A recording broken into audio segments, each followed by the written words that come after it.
감사원이 문재인 정부 당시 집값 통계 등에서 통계 조작이 있었다며 전 정부 고위직 등 22명을 무더기로 수사 의뢰했습니다. 문재인 정부 인사들은 통계 조작이 아닌 감사 조작이라며 윤석열 정부의 전국 돌파용 정치쇼라고 반발했습니다. 최근 세상을 등진 대전 교사를 추모하기 위해 유가족과 동료 교사 등 800명이 모였습니다. 고인이 생전 학부모 민원에 어떻게 시달렸는지도 드러났는데 무혐의 처분을 받아도 또 민원을 제기해 지난 4년간 14차례나 시달렸던 걸로 확인됐습니다. 추석을 앞두고 생활물가에 비상이 걸렸습니다. 3대 국제유가가 모두 배럴당 90달러를 넘으면서 주유소 기름값이 크게 올라 정부가 추석 연휴 전까지 비싼 주유소 500곳에 대해 현장 점검에 나섭니다. 외식 물가도 뛰어 햄버거 1인분 주문 가격도 처음으로 10,000원을 넘었습니다. 유네스코가 세계유산에 등재된 군함도와 관련해 일본 정부의 후속 조치를 인정하는 내용이 담긴 결정문을 채택했습니다. 2021년엔 조선인 강제노역 등 전체 역사를 충분히 설명하지 않았다며 강한 유감을 표명했지만 2년 만에 이런 비판은 다 뺀 채 관련국과 지속적인 대화를 하라는 내용만 담았습니다. 시청자 여러분, JTBC 뉴스룸을 시작하겠습니다. 감사원이 오늘 문재인 정부의 통계 조작 의혹을 감사한 결과를 발표했습니다. 특히 눈길을 끈 건 4년 동안 조작됐다며 감사원이 밝힌 집값 통계 관련 내용입니다. 감사원은 실제 문재인 정부 때 민간과 정부가 발표하는 통계가 차이가 커서 혼란스럽다는 목소리가 많았는데 이게 모두 조작 때문이었다고 하면서 당시 정부 고위 인사들을 무더기로 검찰에 수사 요청까지 했습니다. 하지만 문재인 정부 인사들은 실거래가를 맞추기 위한 노력을 조작으로 둔갑시켰다고 강하게 반발하고 있습니다. 다시 한번 전현 정부의 충돌로 번지게 된 이번 감사원 발표 따져보겠습니다. 먼저 오늘 감사원이 뭐라고 발표했는지부터 최승기 기자가 정리했습니다. 감사원은 문재인 정부 당시 대통령 비서실과 국토부 등이 통계청과 부동산원을 압박해 통계 수치를 조작했다고 봤습니다. 이 때문에 당시 민간 영역인 KB통계에 비해 부동산원 통계가 실제 시세보다 낮게 조정됐다는 겁니다. BH와 국토부는 2017년부터 21년까지 총 94회 이상 부동산원의 통계 작성에 부당한 영향력을 행사하여 통계 수치를 조작하게 하였습니다. 작성 중인 통계를 공표 전에 미리 받아서 집값 상승률 수치가 낮게 나오게 압박하거나 수치가 높게 나오면 재검토를 지시하고 현장 점검을 요구하는 등 영향력을 행사했던 겁니다. 감사원은 이 과정에서 작성 중인 통계를 공표 전에 제공하면 안 된다는 통계법을 어겼다고도 보고 있습니다. 구체적으로는 김현미 전 국토부 장관의 취임 2주년을 앞둔 2019년 6월 사례를 꼽았습니다. 당시 집값 하락세가 멈추자 국토부는 부동산원에 이대로 가면 저희 라인 다 죽습니다. 한 주만 더 마이너스 변동률로 부탁드리면 안 되겠느냐고 압박했고 이에 부동산원은 서울 아파트값 변동률을 보합에서 마이너스 0.01%로 바꿨다는 겁니다. 당시 보도자료의 내용도 서울 지역 보합세로 전환해서 서울은 32주 연속 하락세 지속으로 내용이 바뀌었다는 게 감사원의 설명입니다. 또 감사원은 주택뿐만 아니라 가계소득과 고용 분야에서도 통계를 조작 왜곡해 소득주도 성장 정책의 성과로 홍보했다고 밝혔습니다. 감사원은 장하성, 김수현 실장 등 정부 정책실장과 김현미 장관 등 22명을 검찰에 수사 의뢰했습니다. JTBC 최승기입니다.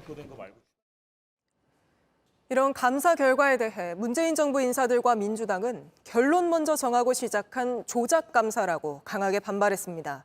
시장 상황을 신속하고 정확하게 파악하려는 노력이 모두 통계 조작으로 둔갑했다고도 목소리를 높였는데 이들의 입장은 구혜진 기자가 정리했습니다.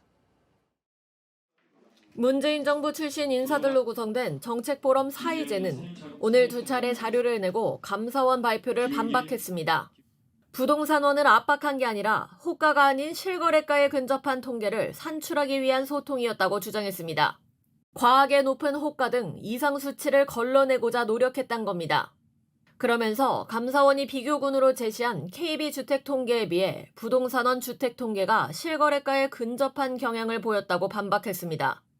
통계 수치를 미리 받아본 것도 위법이 아니라고 주장했습니다.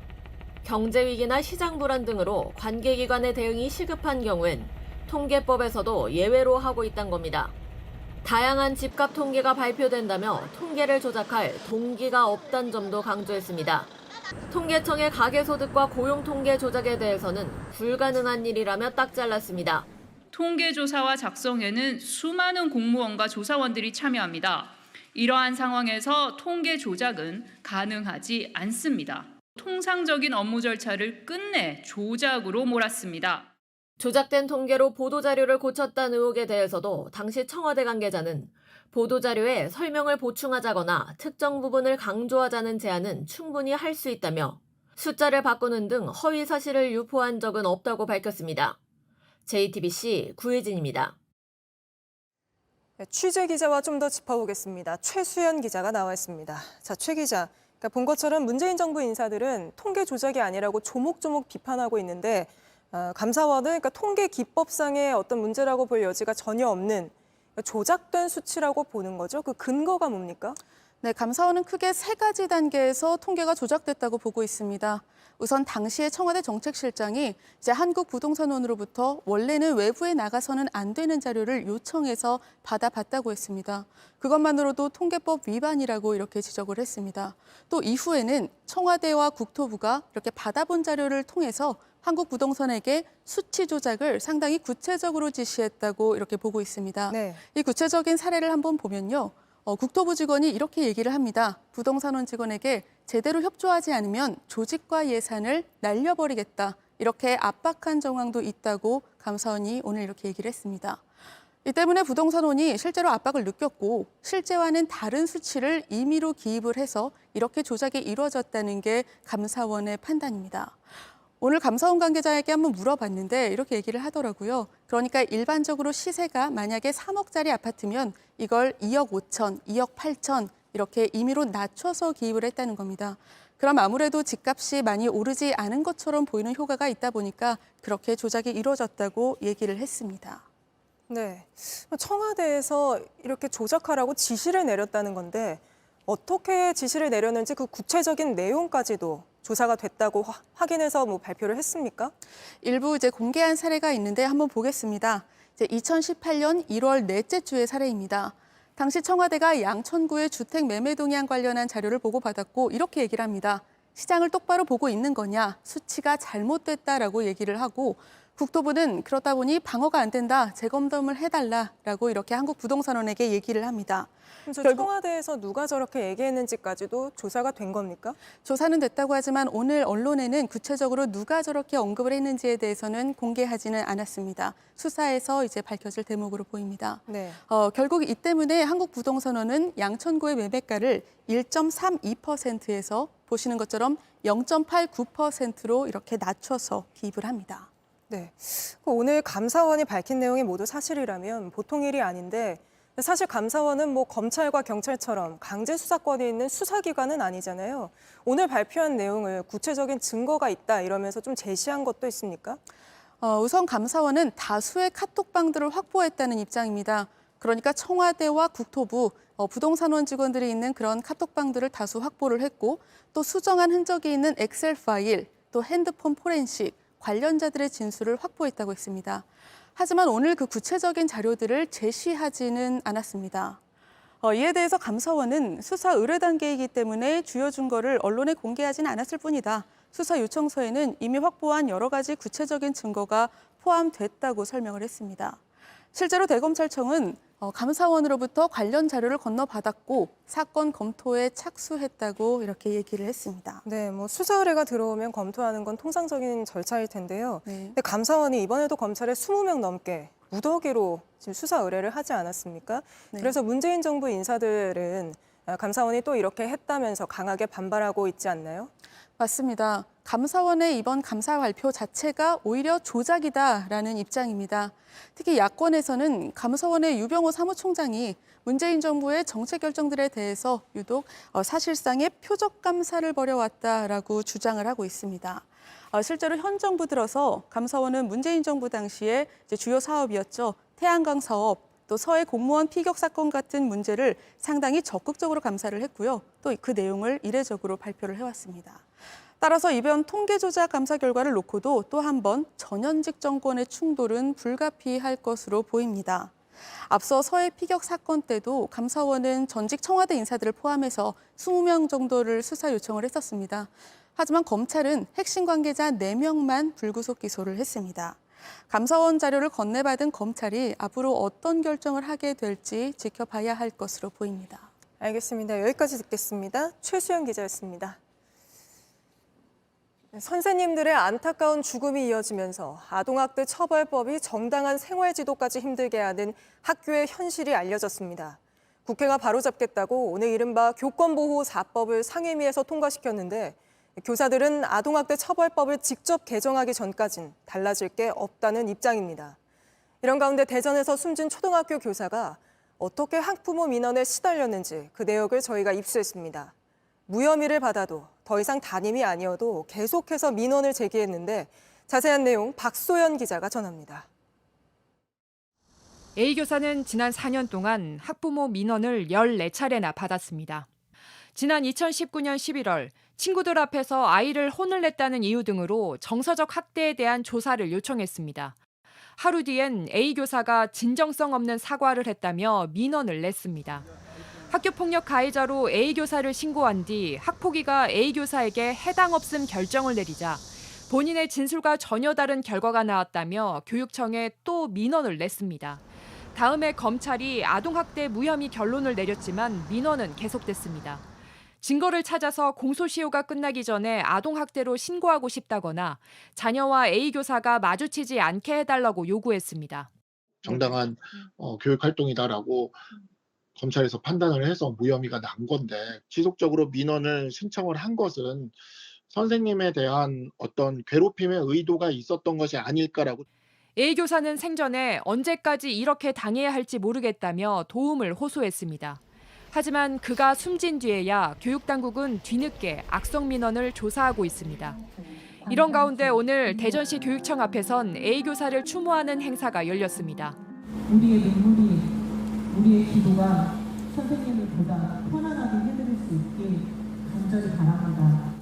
교사들은 교권이 보호되어야 교사와 학생 모두를 지킬 수 있다며 정당한 교육 활동을 할 수 있게 해달라고 호소했습니다. JTBC 박소연입니다. 이렇게 시달렸던 이 선생님은 생전에 3년간 정신과 치료를 받았고 서희초 사건을 접한 뒤엔 견디기 어려워했다고 합니다. 이렇게 동료들의 죽음이 잇따르면서 교사들이 집단 우울증을 겪고 있다는 걱정도 나오는데 정부가 희망하는 교원 모두 심리검사와 치료를 받도록 지원하기로 했습니다. 임예은 기자입니다. 대전의 A 교사는 살아생전 서희초 교사 사건을 접한 뒤 심적 고통이 더 심해졌다고 했습니다. 최근에 이제 서희초 사건이 터지면서 그때부터 이제 옛날 생각이 계속 난다. 그것 때문에 너무 힘들다라는 이야기들을 좀 자주 해왔었어요. 4년 전 겪었던 학부모와의 갈등이 다시 떠올랐던 겁니다. 수차례 악성 민원을 받은 한 교사도 늘 낭떠러지에 있는 느낌이었다고 했습니다. 어떤 알레르기가 생겨서 염색도 못하고요. 그 학부모님으로 갈등이 생기고 막 힘들면서 계속 상담 치료를 받으면서 학교를 다녔거든요. 특히 최근 교사들의 극단적인 선택이 이어지면서 교직 사회가 집단 우울증을 겪고 있다는 우려도 나왔습니다. 너만 정신과 다니는 거 아니야? 우리 다 집단 우울증 같아. 이런 얘기도 실제로 들었고 보면 그냥 만나면 울어요. 눈물부터 나는걸요. 적잖은 교사들이 악성 민원과 아동학대 신고 협박 등으로 극심한 스트레스를 겪고 있었습니다. 지난 한 해 교사가 우울증으로 병원 진료를 받은 사례는 16만여 건이나 됐습니다. 최근 4년 새 2배 가까이 늘었습니다. 이에 교육당국은 오늘 교사의 심리검사와 상담치료를 지원하는 방안을 내놨습니다. 치료비도 사후 정산하겠다고 했습니다. 교원단체는 잠재적인 위험군까지 적극 발굴해야 한다고 강조했습니다. 지금 말하지 않고 있지만 웃고는 있지만 속은 멍들어 있는 분들도 찾아내서 앞으로 지속적으로 제도를 마련했으면 좋겠다. JTBC 임예은입니다.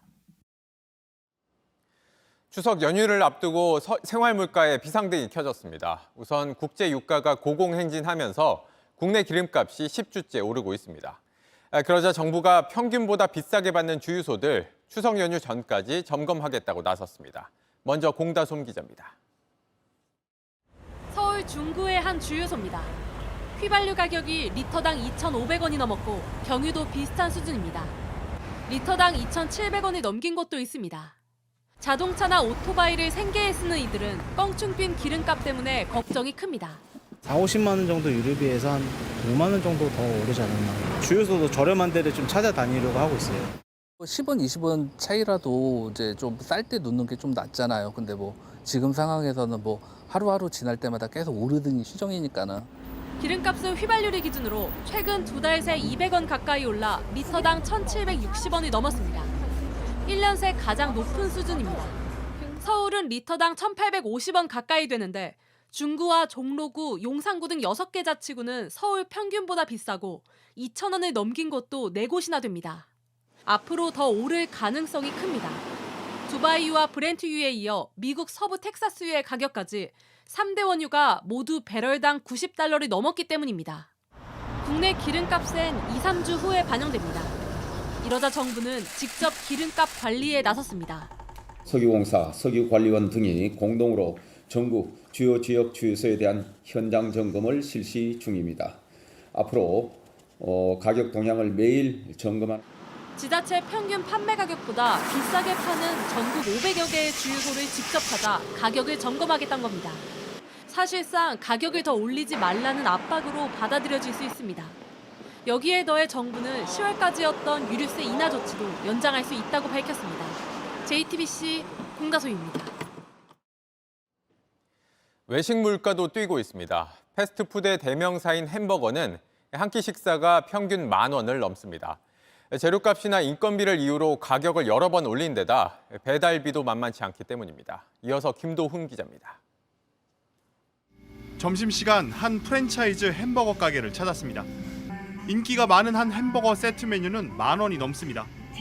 또 다른 프랜차이즈 가게에선 자주 찾는 세트 메뉴에 치즈 스틱 2조각을 추가해도 10,000원이 넘었습니다.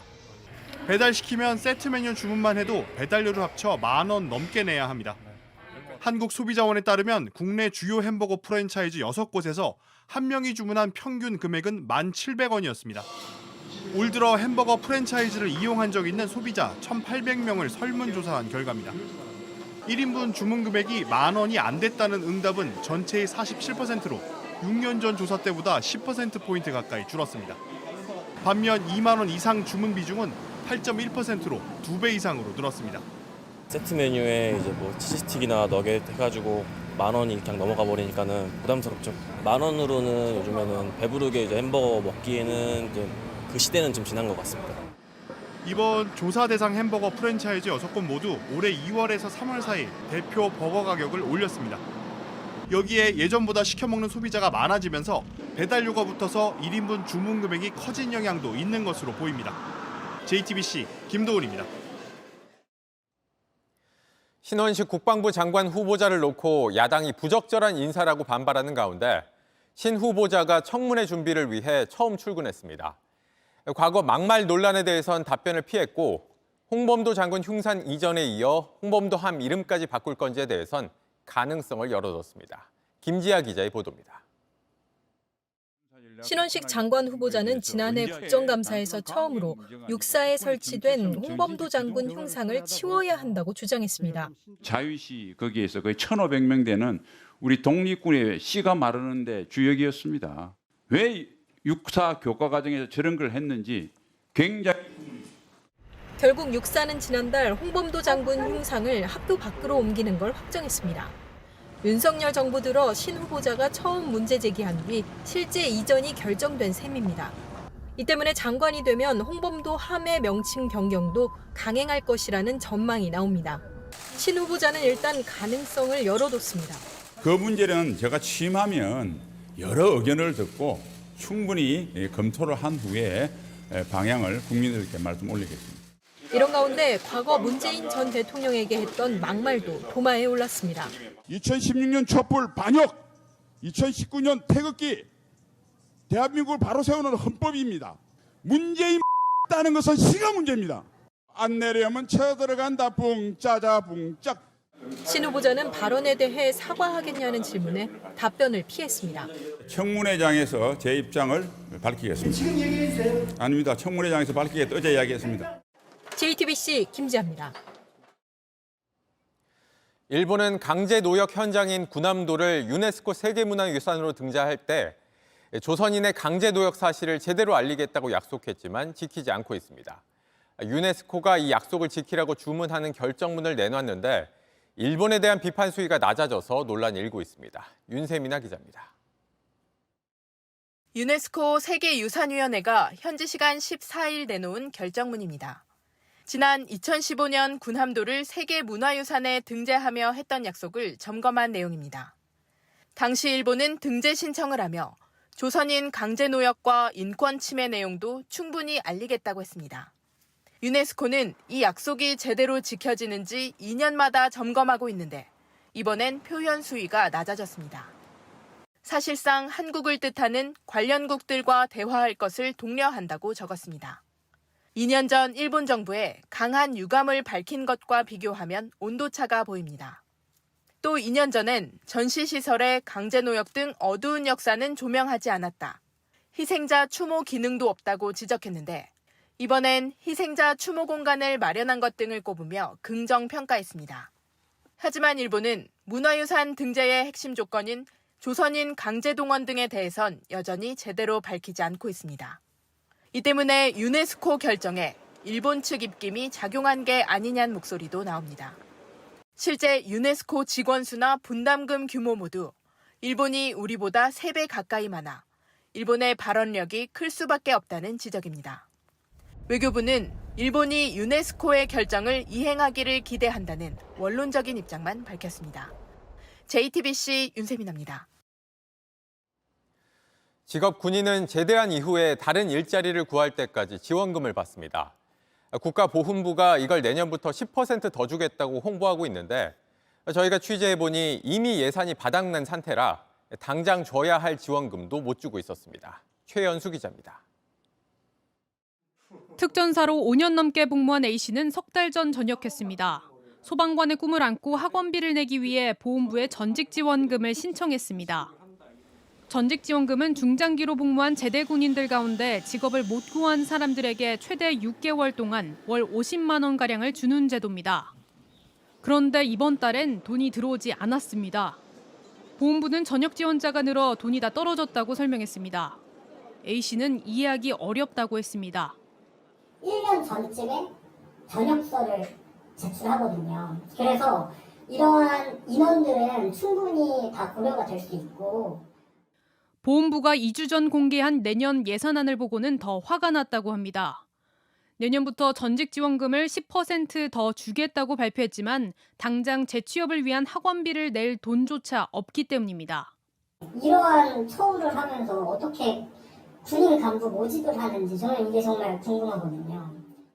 밀린 돈을 언제 줄지도 확실치 않습니다. 지역에 따라 준다고 공지한 시기도 제각각입니다. 연말에 준다고 하든가 아니면 내년 초에 준다고 하든가. 보훈부는 지급 중단 사실을 인정하면서 다른 예산 잔액을 끌어와 연말에 지급하겠다고 밝혔습니다. JTBC 최연수입니다. 다음 이슈 전해드립니다. 보통 나라에서 세금 물릴 때 기준은 가격이죠. 집이 비쌀수록 보유세도 많이 냅니다. 그런데 자동차세는 아닙니다. 비싼 차 탄다고 더 내지 않습니다. 차 가격이 아니라 배기량을 기준으로 세금을 매겨왔기 때문입니다. 과거엔 이래도 별 문제가 없었습니다. 실제로 배기량이 클수록 차가 비쌌기 때문이죠. 그런데 요즘은 아닙니다. 기술이 좋아져서 비싸지만 배기량 작고 그래서 연비도 좋은 차들이 속속 나오고 있습니다. 게다가 전기차는 아예 배기량이란 개념 자체가 없죠. 그래서 1억 원짜리든 2억 원짜리든 모든 전기차는 1년에 13만 원만 냅니다. 정부가 오늘 30년 만에 자동차세를 전면 개편하겠다고 밝혔습니다. 진작 바꿔야 했다는 의견이 많지만 결국엔 세금 더 거두려는 거 아니냐 의심도 적지 않은데 정원석 기자가 자세히 설명드립니다. 2,800만 원짜리 소나타는 1년에 자동차세를 52만 원 정도 냅니다. 하지만 차값이 1억 원 넘는 테슬라 모델 S의 자동차세는 소나타의 4분의 1, 13만 원에 불과합니다. 차값이 2천만 원 안 되는 아반떼의 자동차세도 테슬라의 2배가 넘습니다. 테슬라 자동차세가 아반떼보다 적게 매겨지는 건 현재 자동차세가 배기량을 기준으로 삼기 때문입니다. 배기량이 없는 전기차는 그 밖의 승용차로 분류돼 가격이나 크기에 관계없이 똑같이 13만 원만 냅니다. 당연히 불만은 많습니다. 근데 전기차 같은 경우에는 훨씬 가격이 비싼데 대신 내는 세금은 더 적다라는 거에 대해서 불합리하다라고 생각합니다. 엔진 배기량에 따라 자동차세를 매기는 방식은 1990년에 도입돼 30년이 넘었습니다. 그 사이 배기량은 낮아도 효율이 좋은 자동차나 배기량을 매길 수 없는 전기차가 등장했는데 제도는 과거 그대로인 겁니다. 이러자 대통령실은 자동차세 개편을 국민 참여 투표에 붙였고 참여자의 86%가 개편에 찬성했습니다. 이를 근거로 대통령실은 행정안전부를 비롯한 관련 부처에 새 제도 도입을 검토하라고 권고했습니다. 하지만 전기차를 살 생각이 있는 이들은 세금이 확 늘어나는 건 아닌지 우려합니다. 환경적인 측면을 생각했었을 때는 아직까지 친환경 차량에 대한 세제 혜택을 조금 더 많이 강화를 하는 게 저는 오히려 더. 실제 배기량 대신 가격을 중심으로 매기면 전기차 보급 정책에 역행할 수 있고 수입차 업체들이 FTA 규정을 근거로 반발할 수 있다는 지적이 나옵니다. 이 때문에 전문가들은 가격 말고도 여러 요인을 고려해서 세금을 매겨야 한다고 조언합니다. 자동차 가격, 또 자동차 무게, 또 연비, 배출가스, 환경적 요소도 굉장히 중요하기 때문에 얼마큼 융합적으로 이 자동차세를 합리적으로 만들어주느냐가 가장 중요한 관건이라고 볼 수가 있습니다. JTBC 정원석입니다. 지난해 9월부터 독감주의보가 이어지고 있는데 이렇게 1년 넘게 독감이 유행하는 건 처음 있는 일입니다. 코로나 기간 동안 마스크 쓰고 손 자주 씻었던 게 역설적으로 국민들의 자연 면역을 떨어뜨렸기 때문이라는 분석이 나옵니다. 이혜원 기자가 취재했습니다. 이비인후과 진료실에 쉴 새 없이 환자가 들어옵니다. 콧물 나와요? 콧물, 예. 콧물 색깔은 투명해요, 노래요? 투명. 애치 재채기 하시나요?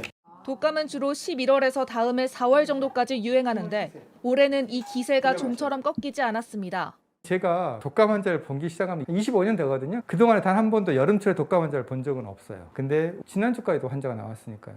실제 병원을 찾은 외래 환자 1000명 중 독감 의심 환자는 약 11명으로 이번 절기의 유행 기준을 훌쩍 넘었습니다. 이 때문에 질병관리청은 지난해 9월 발령한 독감 유행주의보를 해제하기도 전에 다시 주의보를 내렸습니다. 독감주의보가 1년 넘게 이어지는 건 관련 통계가 나온 2000년 이후 처음입니다. 이례적인 유행은 코로나19 기간 철저했던 개인 방역의 역설적인 현상으로 분석됩니다. 마스크 착용을 비롯해서 거리 두기를 강력하게 하면서 만 3년 동안의 인플루엔자 감염이 없어져 면역이 유지가 안 되는 그런 상황이 된 거죠. 방역당국은 올겨울 독감이 크게 유행할 걸로 보고 예방접종을 강조했습니다. 오는 20일부터 순차적으로 어린이와 임신부, 65세 이상 노인 등은 독감 백신을 무료로 맞을 수 있습니다. JTBC 이혜원입니다. 공식 AS 센터를 사칭해 돈을 뜯어내는 신종 피싱 수법이 등장했다는 소식 전해드렸는데요. 더 취재해보니 피해자가 100명이 넘는 걸로 파악됐습니다. 이런 수법에 속지 않으려면 어떻게 해야 하는지 박지영 기자가 알려드립니다. 카카오톡에 유명 가전제품 브랜드를 검색하면 여러 채널이 뜹니다. 진짜 공식 채널인지 구별할 수 있는 방법은 하나, 작은 인증 마크입니다. 하지만 잘 모르는 사람도 많습니다. 끝에 체크 표시 박스처럼 돼 있거든요. 근데 그게 솔직히 잘 보이지는 않았어요. 이 피해자는 새 제품으로 바꿔줄 테니 보증금을 보내라는 말에 속아 수십만 원을 날렸습니다. 또 다른 구별법은 채팅방에 직접 대화를 시도하는 겁니다. 공식 채널에 대화를 걸어봤습니다. 이렇게 사업자 정보가 확인됐다는 문구가 뜹니다. 하지만 가짜 채널에 대화를 걸어보면 이렇게 사업자 정보가 확인되지 않았다는 문구가 나옵니다. 하지만 피해자들은 이것도 잘 보이지 않는다고 했습니다. 상단에 그냥 작은 안내문처럼 그냥 있습니다. 눈에 그 화면이 안 들어오죠. 카카오톡에 사칭 채널을 신고해도 이름만 조금 바뀐 채널이 또다시 생겨났습니다. 카카오톡 측은 경고 문구를 전달하고 사칭 채널을 폐쇄하고 있다고 설명했습니다. 전문가들은 더 적극적인 조치가 필요하다고 말합니다. 현재의 상태는 소비자가 인지하기도 어려울 뿐만 아니라 첫 화면 그거에다 아주 잘 보이게 하고 이런 가짜 채널에 돈을 뜯긴 피해자는 현재까지 100명이 넘는 걸로 파악됐습니다. 서울과 인천, 경기 등 전국 각지에 신고가 접수돼 경찰이 수사에 들어갔습니다. JTBC 박지영입니다. 서울시가 신촌에 있는 차 없는 거리를 계속 유지할지 고심하고 있습니다. 상권 살려야 한다는 상인들 요구에 한동안 일반 차량도 다닐 수 있게 허용했는데 다음 달부터 다시 차 없는 거리로 운영해보고 방침을 정하기로 했습니다. 이승환 기자입니다. 도로 양편으로 택시와 SUV가 달리고 길가엔 승합차가 주차돼 있습니다. 지난 1월 이륜차를 뺀 모든 차량 운행이 허용된 신촌 연세로입니다. 2014년부터 버스만 다니게 해서 상권이 죽었다는 주장을 검증하기 위한 한시적 조치였습니다. 대중교통 전용지구 해제를 요구하는 쪽은 실제 상반기 매출이 지난해보다 22% 늘었다고 밝혔습니다.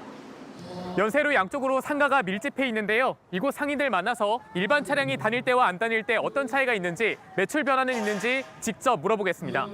차가 다녀야 이제 근처에 사람들이 놀러도 오기도 하고 아무래도 차이가 있죠. 차 다니지 않을 때가 저희는 더 매출이 잘 나왔던 것 같아요. 더 자주 찾게 됐는지 시민들 반응도 엇갈립니다. 멀리서 오는 분들은 차가 있는 게 아무래도 편하니까. 차가 없는 게 훨씬 더 안전하게 느껴지고. 제각각인 의견에 서울시는 이달 내리기로 한 존폐 여부 결정을 내년 6월로 미뤘습니다. 매출 증대는 코로나19 종식 영향일 수 있어 더 살펴봐야 한다는 겁니다. 상권뿐 아니라 기후위기 대응을 위해 자가용 이용을 줄여야 하는 현실까지 고려하겠다고도 했습니다. 일단 다음 달부터 연세로엔 다시 버스만 다니게 됐는데 최종 결정까지 논쟁은 계속될 전망입니다. JTBC 이승환입니다. 이재명 민주당 대표의 단식 농성장에서 이틀째 흉기 소동이 이어지고 있습니다. 오늘은 한 70대 지지자가 흉기를 들고 혈서를 쓰려다 제압됐습니다. 김한수 기자입니다. 국회 방호 직원들이 왼손에 흉기를 쥔 남성을 뜯어 말립니다. 칼 놓으세요. 칼 놓으세요. 칼 위험해요. 한참 실랑이 끝에 겨우 손에 쥔 흉기를 뺏었지만 남성은 여전히 버팁니다. 현관근무자! 현관근무자! 지원! 70대 김모 씨는 국회의사당 건물 내 민주당 당대표실 앞에서 엄지손가락 쪽에 자해를 시도했습니다. 윤석열 정부를 비난하는 혈서를 쓰려고 했다는 겁니다. 야, 사람이 죽어가는데 이런 경찰은 김 씨를 우선 집으로 돌려보냈습니다. 어제 저녁 7시 반쯤에는 국회 본청 앞에 있는 이재명 민주당 대표의 단식 농성장 앞에서 흉기 난동이 벌어졌습니다. 50대 여성이 고성을 지르더니 가방에서 흉기를 꺼내 자신을 말리던 여경들에게 휘두른 겁니다. 이 여성이 휘두른 흉기에 국회 경비대 소속 여경 2명이 각각 팔과 손등을 다쳤습니다. 오른팔의 상처는 5cm로 깊어 봉합 수술을 받아야 했습니다. 경찰은 여성을 현행범으로 체포해 오늘 오후 구속영장을 신청했습니다. 국회 경비대는 소지품 검색을 강화하고 경비 인력을 늘리겠다고 했습니다. JTBC 김한수입니다. 러시아를 방문 중인 북한 김정은 위원장이 전투기 공장을 둘러본 뒤 블라디보스토크로 출발했습니다. 내일은 시내에 있는 역이 아니라 외곽에 있는 간이역에 도착할 걸로 저희 취재 결과 파악됐는데 박성훈 특파원이 미리 가봤습니다. 블라디보스토크 외곽 도시에 위치한 작은 기차역. 출입도로에 급하게 깐 듯한 아스팔트가 눈에 띕니다. 지금 제가 서 있는 곳은 블라디보스토크시에서 1시간가량 떨어진 바르좀 역입니다. 지금 제 뒤로 붉은색 천으로 덮여있는 계단이 있는데요. 내일 김정은 위원장이 이 역에 도착할 것으로 예상되는 상황입니다. 김 위원장이 다른 역에서 사용했던 계단과 흡사합니다. 약 20여 미터 뒤쪽에는 두꺼운 철제 강판도 설치되고 있습니다. 인부들에 따르면 전차를 내릴 때 쓰는 장비인데 김 위원장의 마이바흐 전용 차량을 내리기 위한 걸로 보입니다. 김 위원장이 이곳에 내리는 건 유동인구가 많은 블라디보스토크역 전체를 주말에 반나절 이상 폐쇄하는데 러시아 정부가 부담을 느꼈기 때문이라는 관측이 나옵니다. 핵 잠수함을 만드는 즈베즈다 조선소까지 가깝다는 점이 고려됐을 가능성도 배제할 수 없습니다. 그런데 취재 도중 갑자기 현장 간부가 다가와 말을 겁니다.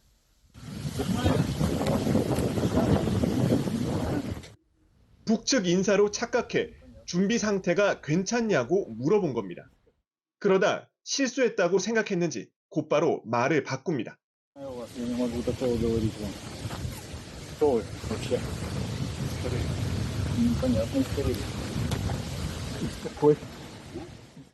이후 직원들이 정보국을 부르겠다고 경고하면서 더 이상의 취재는 불가능했습니다. 한편 김 위원장은 콤스몰스크 나아물의 전투기 공장을 방문한 뒤 시험 비행을 지켜보는 등 일정을 소화했습니다. 블라디보스토크에서 JTBC 박성훈입니다. 그런가 하면 푸틴 대통령이 김정은 위원장에게 자신의 전용차 아우루스를 소개하는 모습이 포착됐습니다. 예정에 없던 일이었다던데 어쩌다 보니 김 위원장은 러시아와 미국 대통령의 전용차를 모두 직접 소개받은 인물이 됐습니다. 모바일 이슈로 보시죠.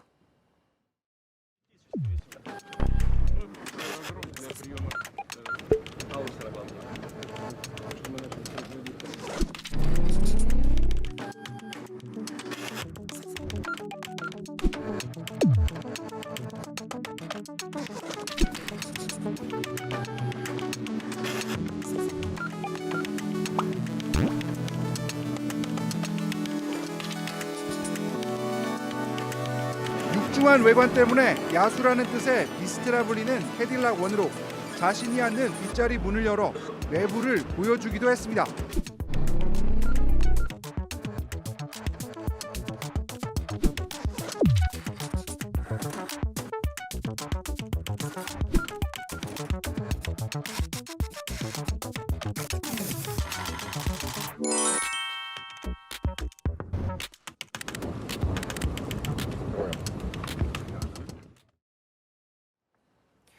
전남 영암의 한 주택에서 일가족 5명이 숨진 채 발견됐습니다. 그중 한 명은 성범죄 사건의 피의자였는데 무슨 일인지 보도국 연결해 자세히 알아보겠습니다. 자, 신진 기자, 숨진 일가족 언제 어디서 발견됐습니까?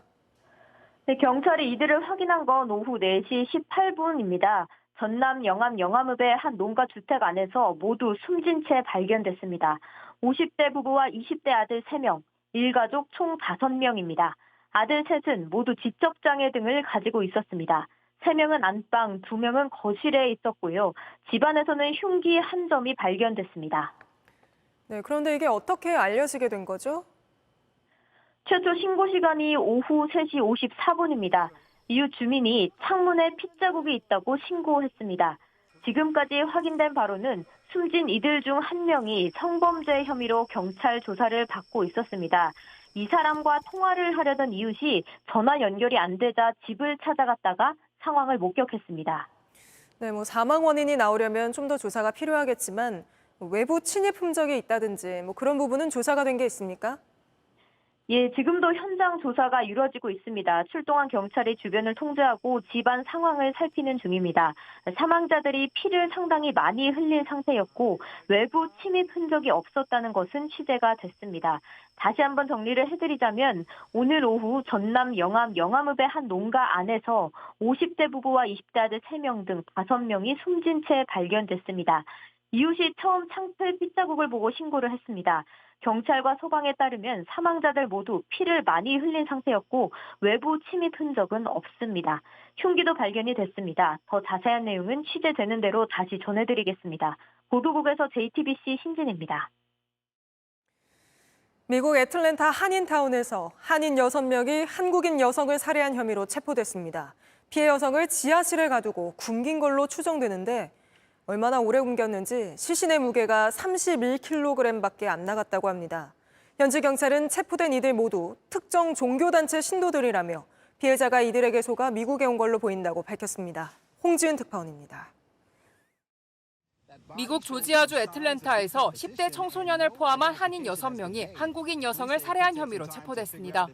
지난 12일 차량 트렁크에서 한국인 여성 시신이 발견됐는데 이들이 살해 혐의로 붙잡힌 겁니다. 발견 당시 시신의 몸무게는 31kg에 불과했습니다. 용의자들이 피해 여성을 지하실에 가둔 뒤 몇 주간 굶기며 학대한 걸로 파악되고 있습니다. The victim was about 70 pounds when she was discovered by detectives. Apparently, the victim was subjected to beatings, malnourishment, which subsequently resulted in what the medical examiner's office believes the cause of her death. 용의자들은 모두 그리스도의 병사들이라는 종교단체 신도들입니다. 현지 경찰은 피해 여성이 이들에게 속아 지난 7월 종교단체에 가입하러 미국에 온 걸로 보고 있습니다. 경찰은 이 단체가 현지에서 거의 알려지지 않은 곳인 만큼 사이비 종교단체일 가능성에 초점을 맞추고 수사 중입니다. Detectives believe that the victim was brought over from South Korea sometime in the summer under the guise or under what she thought to believe joining a religious organization. They call themselves Soldiers of Christ.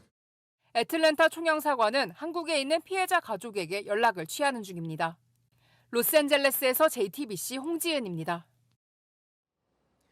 장기 이식을 기다리는 사람에 비해 기증자는 턱없이 부족합니다. 얼마 전 일터에서 갑자기 쓰러진 뒤 의식을 찾지 못한 50대 여성이 5명의 생명을 살리고 세상을 떠나는 일이 있었습니다. 최하은 기자가 딸과 함께 엄마의 생전 모습을 만났습니다. 나도 한 번 하자 그러면은. 야 여기다 해. 코에 대자. 생일 케이크로 장난을 치며 환하게 웃습니다. 딸은 소녀 같은 엄마의 모습이 마지막 영상이 될 줄 몰랐습니다. 고 강미옥 씨는 지난 7월 딸과 일하던 가게에서 갑자기 쓰러졌습니다. 58번째 생일을 맞은 지 일주일 만입니다. 엄마가 오른쪽 출혈이 심한 상태였어요. 수술해도 회복하지 못할 거래요. 옥정이 무너졌죠. 하루 만에 뇌사 판정을 받았습니다. 홀로 이별을 준비하는 게 믿기지 않았습니다. 21년 전 아빠를 떠나보내고 5년 뒤 언니가 사고로 숨졌을 때도 엄마와 함께 버텼습니다. 정말 강한 사람이었고 누구보다도 엄마만큼은 제 옆에 끝까지 있어줄 줄 알았거든요. 아픔을 안고도 씩씩하고 남부터 챙겼던 엄마는 5명의 생명을 살리고 떠났습니다. 생전 뜻에 따라 심장과 폐, 간, 양쪽 신장을 기증했습니다. 그럼 엄마의 마지막 소원이자 부탁이니까 그분들이 오래오래 잘 사셨으면 좋겠어요. 누군가 엄마의 심장으로 오늘을 살아간다는 사실로 그리운 마음을 달래봅니다. 아빠 언니랑 거기서는 맛있는 거 먹고 엄마 보고 싶다고 하면은 그냥 가끔 꿈에서라도 얼굴 잠깐 비춰주고 가라. 우리나라 장기 이식 대기자는 4만 1천여 명. 하지만 뇌사 판정 후 장기를 기증한 사람은 지난해 405명으로 2012년 이후 가장 적었습니다. JTBC 최하은입니다. 오늘 인천 월미도에선 인천 상륙작전을 기념하는 대규모 행사가 열렸습니다. 떠들썩했던 행사 뒤편엔 잊혀진 것들도 있습니다.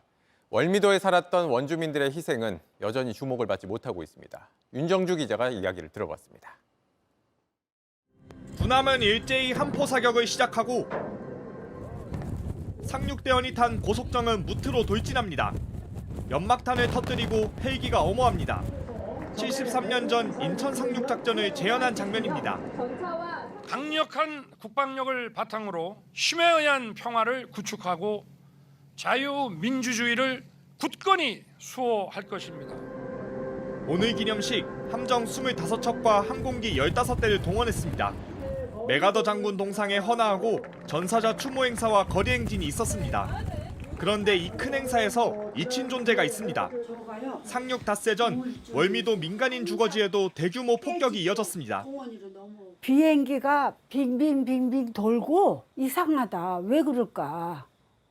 그러는 찰나에 갑자기 폭탄이 그냥 와장창 하고 뿌렸어요. 당시 9살이던 이혜자 씨 가족은 살기 위해 섬을 떠나야 했습니다. 갯벌을 들어가는데 빠져요, 발이. 내가 많이 떨어졌어요. 우리 오빠가 나 데리러 하다가 폭격을 탁 던진 거예요. 그래서 오빠 여기 맞은 거예요. 오빠를 잃은 이혜자 씨처럼 폭격에 희생된 민간인은 100여 명이었습니다. 전쟁은 군인과 민간인을 가리지 않았습니다. 월미도를 떠난 주민들은 다시 집으로 돌아가지 못했습니다. 다 불바다가 다 됐는데 뭐가 있어? 아무것도 없는데. 이 씨가 살던 곳은 전쟁 뒤엔 군사지역으로 묶였고 지금은 공원이 됐습니다. 인천 상륙작전 승리 뒤에 가려진 민간인 희생자들, 우리 존재도 기억해달라고 호소했습니다. 추모 행사는 단 30분도 안 이루어지고 있습니다. 이 아픔이라든지 이런 내용들에 대해서는 대부분 다 묻히고 있기 때문에 승리를 기억하는 것만큼 희생과 아픔도 새겨야 합니다. JTBC 윤정주입니다. 30년간 맺어온 사제의 연이 멋진 앙상블이 돼 팬들을 만납니다.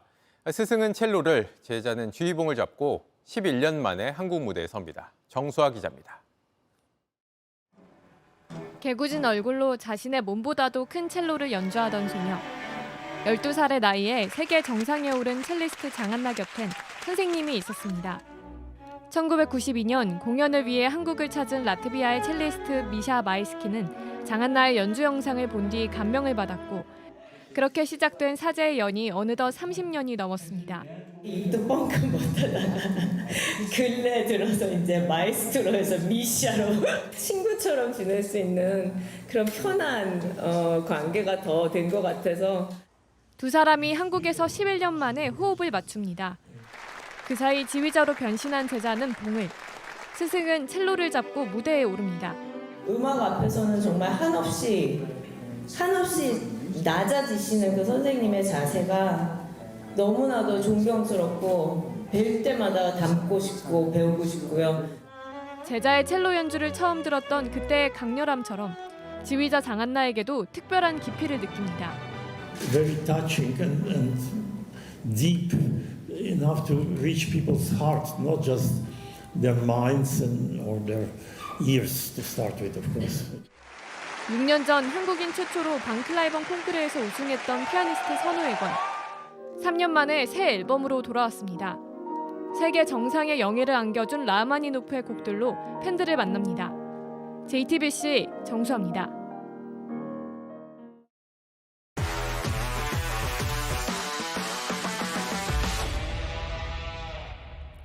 스포츠 뉴스입니다. 긴 줄다리기 끝에 드디어 이강인의 아시안게임 합류가 결정됐습니다. 다음 주 유럽 챔피언스리그 경기를 마치고 곧바로 항저우로 날아가야 하는데요. 동해 번쩍 서해 번쩍하는 일정이지만 황선홍호는 이로써 완전체로 3연패를 노릴 수 있게 됐습니다. 홍지용 기자입니다. 지난주 개인 훈련, 이번 주에는 팀 훈련에 복귀하며 컨디션을 바짝 끌어올리고 있는 이강인. 언제 허벅지 부상을 당했냐는 듯 활기찬 모습으로 출전을 준비했습니다. 나흘 뒤 쿠웨이트와 아시안게임 첫 경기를 치르는 황선홍호에게는 이강인의 합류가 절실했습니다. 카타르 월드컵 16강, 도쿄올림픽 8강을 함께하며 국제무대 경험이 풍부하기에 아시안게임 3연패를 위한 마지막 퍼즐 조각이었습니다. 예선전에 뭐 같이 조금 한두 경기 맞춰보고 가면 본선 그 16강 토너먼트로 올라가면 좋겠지만 그 이후에 합류가 된다면 굉장히 좀 그 여러 가지 상황이 생길 수 있기 때문에. 그러나 소속팀 파리 생제르맹은 이강인의 공백을 줄이고 싶어 했습니다. 이번 아시안게임과 내년 1월 아시안컵에 출전하는 기간을 놓고 대한축구협회와 줄다리기를 해왔는데 조건 없이 아시안게임에 합류하는 것으로 어젯밤 최종 합의했습니다. 이로써 이강인은 우리 시간으로 20일 새벽 4시 도르트문트와의 챔피언스리그 홈 경기를 치른 뒤 항저우로 출발합니다. 빠르면 21일쯤 도착할 예정인데 이날 열리는 태국과의 2차전은 사실상 출전이 어렵고 3일 뒤 열리는 바레인과의 조별리그 마지막 경기에 투입될 것으로 보입니다. 이강인까지 22명 완전체로 조별리그를 마칠 수 있게 된 황선홍호는 내일 결전지인 중국으로 향합니다. JTBC 홍지용입니다. 황인범이 세르비아 축구팀 즈베즈다에 입단하며 강렬한 인사말을 남겼습니다. Like Son and Hwang advised me, I will be ready to run like a dogs. Yeah. 바로 다음 주 챔피언스리그 직전 우승팀인 맨체스터 시티를 만나야 하는데요. 황인범은 구단 역사상 가장 많은 이적료를 받고 입단한 만큼 90분 내내 열심히 뛰겠다고 말했습니다. 세르비아에서도 벤투의 황태자라는 별명이 궁금했는지 질문이 나왔는데요. 이렇게 답했습니다. He's calling me sometimes, he's texting me. He's not my coach, I can say. I can call him my father. So, my Portuguese father. So. PGA에서 활약하고 있는 김성현이 이글로 가을 골프를 산뜻하게 시작했습니다. 시원하게 날아오른 공이 그린 위에 올라갔는데 좀 긴가 싶었지만 자석에 달린 듯 홀로 쭉 빨려 들어갑니다. 정말 절묘한 백스핀이죠.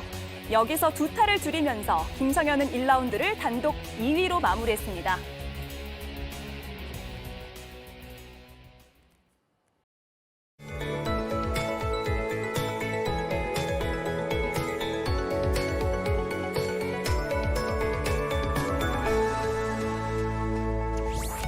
이번 주 내내 가을비가 오락가락 이어졌습니다.